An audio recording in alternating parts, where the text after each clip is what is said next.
بسم اللہ الرحمن الرحیم نحمدہ ونصلی علی رسولہ الکریم۔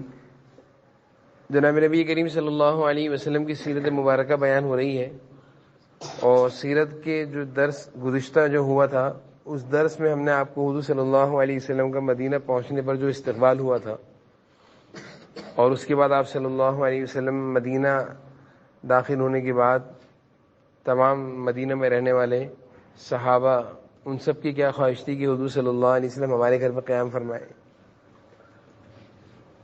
ہر ایک کی یہ خواہش تھی، وہ اپنی خوش نصیبی سمجھتے تھے اور اپنے لیے سعادت سمجھتے تھے کہ حضور صلی اللہ علیہ وسلم اللہ کے محبوب ہیں، اللہ کے پیغمبر ہیں، اللہ کے نبی ہیں، میرے گھر میں آ جائیں، میرے لیے بہت بڑی خوشی کی بات ہوگی، سعادت کی بات ہوگی۔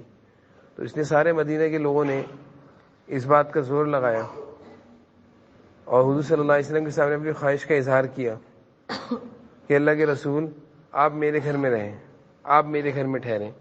ہر ایک کی زبان پر، مدینہ کے جتنے رہنے والے صحابہ تھے سب کی زبانوں پر یہی جملہ تھا کہ حضور صلی اللہ علیہ وسلم سے درخواست کر رہے تھے کہ آپ میرے گھر پہ رہیں۔ لیکن آپ صلی اللہ علیہ وسلم نے یہی کہا، یہی ارشاد فرمایا کہ بھائی دیکھو، میری اونٹنی کی لگام چھوڑ دو، یہ اللہ کے حکم کی تابع اور مامور ہے، یہ خود ہی وہاں جا کر رکے گی جن کے گھر پہ رکنا اللہ کو پسند ہوگا۔ اس لیے اس اونٹنی کو میں کچھ نہیں کہوں گا، نہ تم کچھ کہو، نہ میں کسی سے کہوں گا میں تمہارے گھر پہ رہوں گا، میں بھی کسی کے گھر پہ رہنے کو یہ نہیں کہوں گا۔ اس اونٹنی کو چھوڑو، یہ اللہ کے حکم کے مطابق جہاں اللہ کی چاہت ہوگی میرا رکنا، جن کے گھر میں رہنا، یہ اونٹنی اسی کے گھر پہ جا کر رک جائے گی۔ آئی میری بات سمجھ میں؟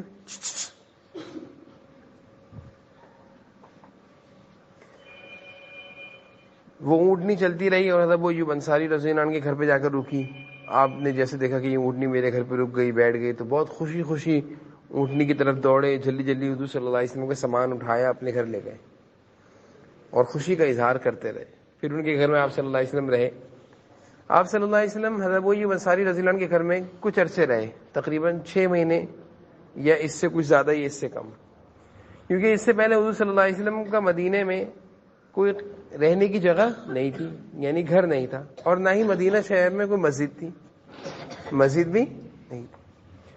تو اس دوران آپ صلی اللہ علیہ وسلم نے حضرت ابو ایوب انصاری رضی اللہ عنہ کے گھر پہ جب رہے ہیں تو سب سے پہلا کام آپ نے یہاں پہ آنے کے بعد یہ کیا کہ آپ نے نمازوں کے لیے، عبادتوں کے لیے مسجد کی جگہ مختص کری اور مسجد بنائی۔ تو مدینہ میں داخل ہونے کے بعد حضرت ابو ایوب انصاری رضی اللہ عنہ کے گھر پہ آنے کے بعد پہلا کام آپ صلی اللہ علیہ وسلم نے کیا کیا؟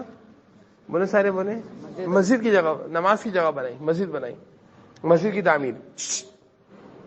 پوری توجہ، سیدھے مسجد کی تعمیر کری، جس سے معلوم چلتا ہے کہ حضور اکرم صلی اللہ علیہ وسلم کو مسجد سے کس قدر تعلق تھا کہ مسجد پہلی ہونی چاہیے، نماز پڑھنے کی جگہ پہلے ہونا چاہیے، گھر بعد میں بنے۔ آپ صلی اللہ علیہ وسلم نے اپنا گھر بعد میں بنوایا، پہلے مسجد بنوائی، پہلے مسجد کی اہمیت بتائی۔ مسجد کی کیا بتائی؟ اہمیت، کہ جب بھی گھر بناؤ تو پہلے کیا بناؤ؟ مسجد کے قریب مسجد گھر کے قریب کیا بناؤ؟ پہلے مسجد۔ جب بھی گھر خریدو تو کیسی جگہ پہ خریدو؟ جہاں پہ مسجد ہو۔ مسجد سے قریب گھر خریدنا چاہیے، دور خریدنا چاہیے؟ کون سے علاقے میں گھر خریدنا چاہیے؟ جس علاقے میں، جس گلی میں، جس جگہ مسجد ہو یا نہ ہو۔ اس چیز کا خیال رکھنا چاہیے کہ جب بھی ہم گھر خرید رہے ہوں یا گھر بنا رہے ہوں یا گھر لے رہے ہوں تو پہلی چیز یہ دیکھنی چاہیے کہ اس گھر سے مسجد قریب ہے، یا اگر مسجد قریب ہے تو گھر لینا چاہیے یا نہیں؟ زور سے بولیے۔ اور اگر مسجد نہیں ہے یا مسجد بہت دور ہے تو پھر کیا کرنا چاہیے وہاں پہ؟ گھر۔ ایک تو یہ بات سمجھ لینی چاہیے۔ آپ کو میری بات سمجھ میں آئی ہے نہیں آئی ہے؟ آپ کو میری بات سمجھ میں آئی نہیں؟ دوسری چیز کہ حضور صلی اللہ علیہ وسلم کو مسجد بنانے کی ضرورت اس لیے پیش آئی کہ آپ کو معلوم تھا کہ مسلمان ایک دن میں کتنی نمازیں پڑھتے ہیں؟ 5، اور وہ نمازیں کہاں پڑھی جاتی؟ مسجد میں۔ اگر وہ مسجد نہیں ہوگی تو نمازیں کہاں ہوں گی؟ نمازیں تو مسجد میں ہوتی ہیں۔ ازمیر نمازیں تو مسجد میں ہونی چاہیے، اور مسجد ہے نہیں تو مسلمان کہاں نمازیں ادا کریں گے؟ اس لیے آپ صلی اللہ علیہ وسلم نے سب سے پہلے مسجد بنائی اور یہ درس دیا کہ نماز کہاں ہونی چاہیے؟ مسجد میں۔ بھائی مسجد نہیں تھی تو گھر میں بھی نماز پڑھ سکتے تھے، لیکن حضور صلی اللہ علیہ وسلم کو گھر میں نماز پڑھنا، بولے سارے بولے۔ اب آپ صلی اللہ علیہ وسلم نے مسجد کے لیے جگہ لینی تھی۔ آپ نے مدینہ، جو چھوٹا سا ایک علاقہ تھا، چھوٹا سا گاؤں تھا، چھوٹا سا شہر تھا، اس کا چکر لگایا، اس جگہ کا چکر لگایا، پورا مدینہ شہر کا۔ میں نے آپ کو بتایا تھا مدینہ شہر کتنا بڑا تھا حضور صلی اللہ علیہ وسلم کے زمانے میں؟ شداب گراؤنڈ جتنا تھا، اتنا بڑا تھا۔ قریب قریب گھر ہوتے تھے، چھوٹے چھوٹے گھر ہوتے تھے، اور گھر بھی کچے ہوتے تھے، مٹی کے ہوتے تھے، پکے گھر نہیں تھے۔ حضور اکرم صلی اللہ علیہ وسلم کو پکے گھر پسند، بڑے بڑے گھر پسند نہیں تھے۔ تو آپ نے مدینہ شہر کا چکر لگایا کہ مسجد کے لیے کون سی جگہ ہونی چاہیے، تو آپ چکر لگاتے لگاتے ایک جگہ پہنچے اور آپ کو وہ جگہ اچھی لگی۔ آپ نے پوچھا بھائی یہ جگہ کس کی ہے؟ تو دو نوجوان آئے، ان کا نام تھا، ایک کا نام تھا سہل اور ایک کا نام تھا سہیل۔ دو بھائی تھے، کیا نام تھا ان کا؟ سہل، سہیل۔ وہ دونوں آپ صلی اللہ علیہ وسلم کے پاس آئے، دونوں نوجوان آئے اور کہا کہ اللہ کے رسول یہ ہماری زمین ہے۔ حضور اکرم صلی اللہ علیہ وسلم نے ارشاد فرمایا کہ بھائی ہم اس جگہ پر مسجد بنانا چاہتے ہیں، ہم اس جگہ پر کیا بنانا چاہتے ہیں؟ وہ دونوں بھائی خوش ہو گئے کہ ہماری جگہ پر مسجد بنے تو بہت خوش نصیبی کی بات ہے نا بھائی۔ اگر ہماری کوئی مسجد ہمارے گھر پہ بن جائے، یا ہمارا کوئی پلاٹ ہو، اس جگہ مسجد بنے تو ہمیشہ کے لیے کیا بن گئی وہ مسجد، تو ہمیشہ وہاں نمازیں پڑھی جائیں گے تو ثواب ملتا رہے گا نا۔ جب قیامت آئے گی تو ساری دنیا ختم ہو جائے گی، لیکن مسجدوں کو اللہ تعالیٰ اٹھا کر اسی طرح کہاں لے جائیں گے؟ جنت میں۔ کہاں سے لائیں گے ساری مسجدیں؟ تو جب ان دو بھائیوں کو، ان دو نوجوانوں کو پتہ چلا کہ حضور صلی اللہ علیہ وسلم چاہ رہے ہیں کہ اس جگہ مسجد بنے، وہ بہت خوش ہوئے اور کہا کہ اللہ کے رسول یہ جگہ ہماری طرف سے ہدیہ ہے۔ آپ نے فرمایا نہیں، ہم اس جگہ کی قیمت ادا کریں گے، ہم اس جگہ کی۔ چنانچہ آپ صلی اللہ علیہ وسلم نے اس جگہ کی قیمت دی۔ کیا دی؟ قیمت، پیسے دیے۔ پیسے دینے کے بعد وہ جگہ آپ نے چھوٹی سی بھی خرید لی۔ اتنی بڑی مسجد نہیں تھی اس وقت جتنی بڑی آج مسجد ہے۔ آج جو مسجد نبوی جتنی بڑی ہے نا، یہ اتنی بڑی اس دور میں، بلکہ اتنا، یہ جو مسجد نبوی کی جو جگہ ہے، اتنا بڑا تو مدینہ شہر تھا، یہ تو پورا مدینہ۔ تو کیا بات سمجھ میں آ رہی ہے کہ آج مسجد نبوی جس جگہ پر بنی ہے، یہ پورا کیا تھا؟ مدینہ شہر، یعنی جو شہر تھا وہ پورا کہاں آ گیا؟ مسجد کے اندر آ گیا، وہ پورا شہر کیا آ گیا؟ میری بات سمجھ میں آ رہی نہیں آ رہی؟ یہ نہیں آ رہی۔ حضور صلی اللہ علیہ وسلم کے زمانے میں جو مدینہ شہر تھا، جہاں پہ چھوٹے چھوٹے گھر ہوا کرتے تھے صحابہ کے، وہ سارے گھر آج کہاں شامل ہو گئے؟ مسجد کی حدود میں۔ کہاں داخل ہو گئے؟ یعنی مسجد نبوی آج اتنی بڑی ہو گئی ماشاءاللہ کہ وہ مدینہ شہر پورا مسجد نبوی کے اندر آ گیا۔ دیکھو نا بھائی، ایک چھوٹی سی جگہ لیتے ہیں، وہ چھوٹی پڑتی، پھر کیا کرتے ہیں؟ اس کو بڑا کر لیتے ہیں، پھر وہ چھوٹی پڑتی اور کیا کرتے ہیں؟ مسجد کی جگہ اگر چھوٹی پڑ جائے تو کیا کیا جاتا ہے؟ برابر والا پلاٹ لے لیا جاتا ہے۔ وہ چھوٹا پڑ جائے تو ایک پلاٹ اور، تو اس طرح مسجد چھوٹی ہوتی جاتی ہے، بڑی ہوتی جاتی ہے، بڑی ہو رہی ہے۔ مسجد نبوی بھی حضور صلی اللہ علیہ وسلم کے زمانے میں چھوٹی سی تھی، بہت چھوٹی تھی، اس سے بھی چھوٹی تھی، جو مدرسے کی جگہ اس سے بھی چھوٹی تھی۔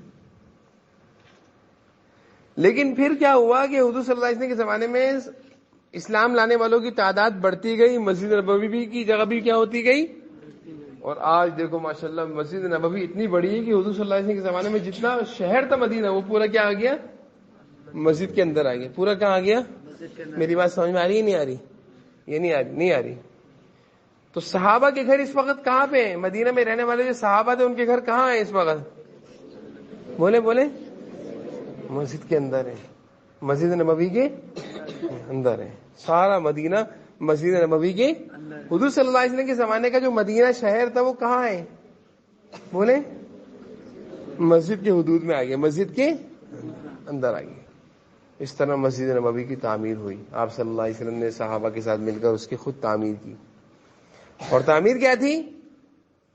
تعمیر کیسے ہوئی؟ مٹی سے وغیرہ سے نہیں ہوئی، بس کھجور کے درختوں کی تنے اور پتوں سے ہوئی ہے۔ کھجور کے درخت کے جو تنا ہوتا ہے نا لمبا، وہ لائے توڑ کر، اس سے کیا بن گئے؟ پلر بن گئے، اس سے کیا بن گئے؟ میری بات سمجھ میں آ رہی؟ ستون بن گئے، جیسے ستون ہے نا۔ اور اوپر کیا رکھا؟ کھجور کے پتے. چھت بن گئی. کیا بن گئی؟ یہ مسجد نبوی تھی حضور صلی اللہ علیہ وسلم کے زمانے میں. یہ کیا تھی؟ مسجد نبوی، جس کی آپ آج کل تصویر دیکھتے ہیں نا، مدینہ کی مسجد جو ہے، مدینہ میں جو مسجد ہے، حضور صلی اللہ علیہ وسلم کے زمانے میں جو مسجد نبوی تعمیر ہوئی تھی وہ کس طرح تعمیر ہوئی تھی؟ ستون کس کے تھے؟ کھجور کے جو بیچ میں تنا نہیں ہوتا، کھجور کا تنا دیکھا ہے بیچ میں ایک لمبا سا ہوتا ہے نا، لمبا، تو وہ مسجد نبوی کے کیا تھے؟ اس طرح کے تنے لا کر کھڑے کر دیے، 4-6 زمین میں گاڑ دیے کہ وہ کیا ہو گئے؟ وہ مسجد نبوی کے ستون ہو گئے، پلر ہو گئے. اور چھت کے لیے کیا کیا؟ کھجور کے درختوں کے جو لمبے لمبے پتے ہوتے ہیں نا، لمبے لمبے پتے، شاخیں جو ہوتی ہیں، وہ چھت بنا دی اس سے. مسجد نبوی کیا ہو گئی؟ جب بارش ہوتی تھی صحابہ فرماتے ہیں مسجد نبوی پانی سے بھر جاتی تھی.